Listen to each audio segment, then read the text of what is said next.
Magandang hapon mga kaibigan. Meron ba tayo ditong CB1100 EX na nagpapakabit ng kanyang Outex Tubeless Kit. And ayun, meron tayong R6. Bumili sila ng solo seat cowl. So tinanggal na natin yung apakan ng back ride, yung tail part. Tapos bumili din sila sa atin ng integrated tail light. Yun, i-test natin kung ano yung integrated tail light. Okay. Ito, video natin. On mo ngayon yung ano. So, ganyan siya pagka on.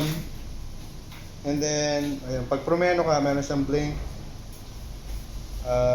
Signal light. Yan yung signal light sa kanan. Then, ay kaliwa pala yan. So, kanan. This one. How about nakapreno ka? Na naka-signal light. Preno. Okay. So yan po.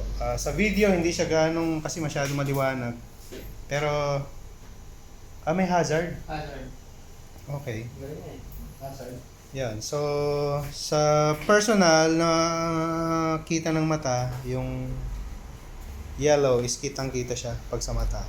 Sa video medyo parang ano lang siya. This one is Blaster X, made in US na integrated tail light. Okay. So R6 ni Justin Go.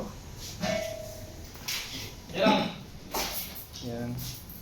For this one kailangan pa i-adjust yung wala na eh, malambot na yan. So yung spring rate ng stock R6 matigas para kay Justin. Okay. Yan, so yan lang po. Yan yung Ninja 400 namin. Tapos na siya. Ready for ano na siya. Tutunan na lang sa kalsada. Back to stock. Okay, so this is Motoscoot. Ciao!